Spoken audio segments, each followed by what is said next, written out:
You're planning a trip to Malta? Then check out these insider tips and honest recommendations for a perfect summer holiday. This is the only guide you need.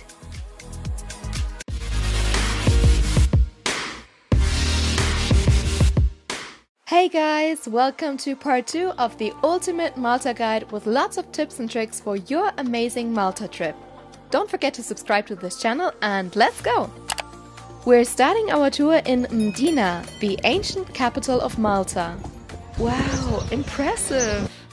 The fortified city in the northern region of Malta has been inhabited since prehistory. Once by a Phoenician colony, later by the Romans and the Arabs. It would be so nice to run around the maze over there. Said and done! To this day, it is still inhabited by roughly 250 people. Could you imagine living here? It's just like out of a movie scene.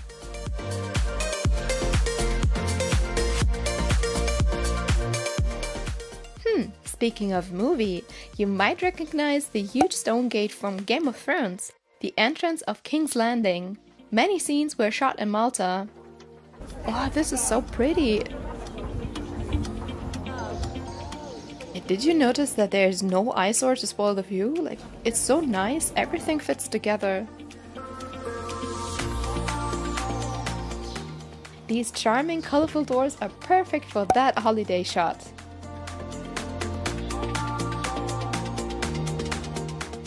Come early in the morning to escape the crowds and the heat. However, there's always a little wind blowing through the narrow streets. By the way, you don't need any map, you'll eventually reach everywhere by foot as Mdina isn't that huge. The center is marked by the church. It looks pretty similar to the one in Valetta, which you definitely need to visit, so we will skip this one and go for the view. Since Mdina, as a fortified city, was of course built on a hill, you have an amazing 360 view over the countryside.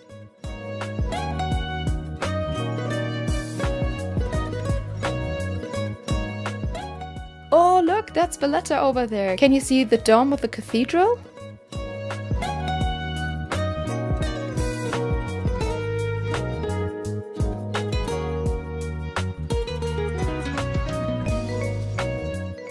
Of course you can bring your own water and snacks, but let me show you this little hidden gem, Cookie Cafe.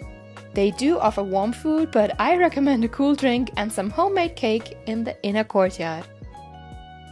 They even have vegan options if you like. And the best part is the lemonade, which is simply freshly squeezed lemon without any added sugar. So refreshing. Who also is team lemonade without sugar? What I personally like a lot is sending postcards. They even sell stamps here, and at the airport there is a post office, so you can easily drop it off before you hop on the plane.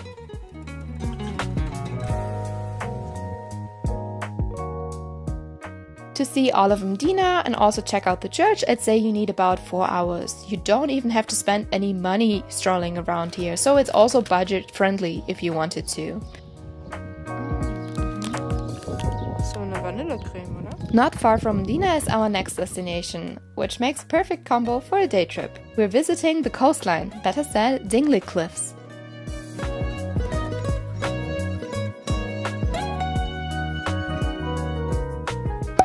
Actually, the plan was to walk along the coast, however, let me tell you, there are no real hiking trails and the ground is quite uneven. So this is more of a get off the bus, explore and get back to the bus at the same bus stop again. Nevertheless, the scenery is beautiful and the sky and sea make for a good contrast to the cliffs. Please be careful and make sure to stay far away from the edge as the cliffs are 250 meters high. It's not a nice holiday if you wash up on the shore, guys.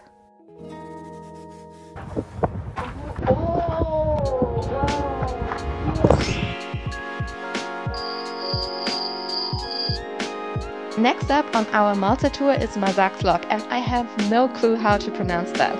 It's a small fisherman village famous for their colorful boats.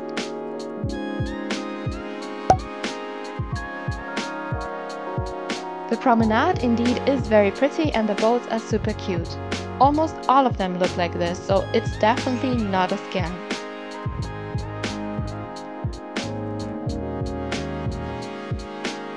There is a market which is open until 4 o'clock, so if you want to try some Maltese sweets, you better not miss it.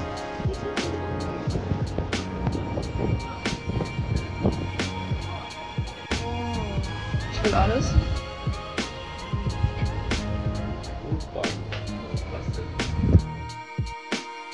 There are quite some restaurants as well. The reviews on Google Maps are rather mediocre though, so let's see for ourselves. Have you ever tried Kinney? It tastes a lot like root beer and is a local Maltese drink. Very bitter. So I'm very torn about this restaurant. My sea bass was on point. The squid, however, not so much.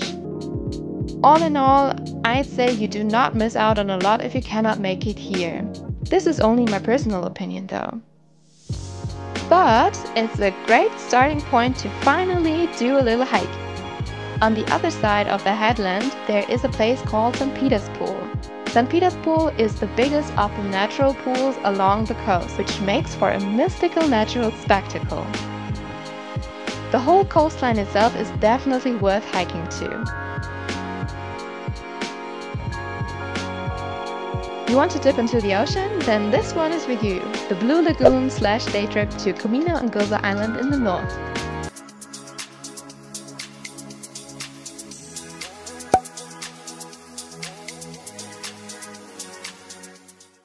You need to take a ferry or a boat to either one of them. Don't worry, the guy selling the boat rides looks super scammy, but actually you'll receive a real ticket for your receipt a little later, and this looks also more trustworthy. The last boat from the lagoon goes to Gozo at 5 p.m. and then you need to take the big ferry back to the main island.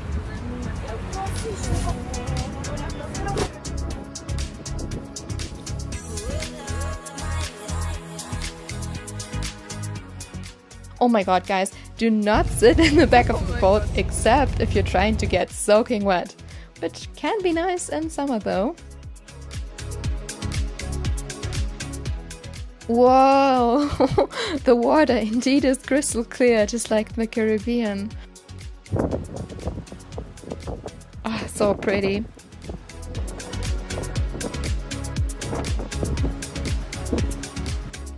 Now that it's summer, it should be perfect to jump in and relax on your well-deserved Malta holiday. Even though it was not hot since we went in spring, you can still explore Comino, but bring stable shoes and not flip-flops. There is an okayish washroom on the island, and except on Sundays there are food trucks too, just to let you know.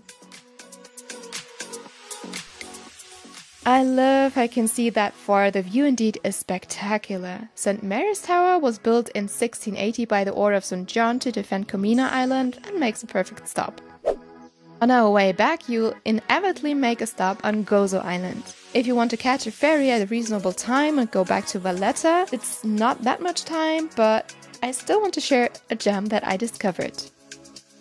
This inconspicuous food truck is loved by locals for its hearty, tasty and surprisingly cheap burgers. Their specialty is the horse meat burger, and I can only say I'm pleasantly surprised by its juiciness. And for €5, this is a steal! Take the 5-minute walk and go all the way up to the Church of Madonna Lourdes.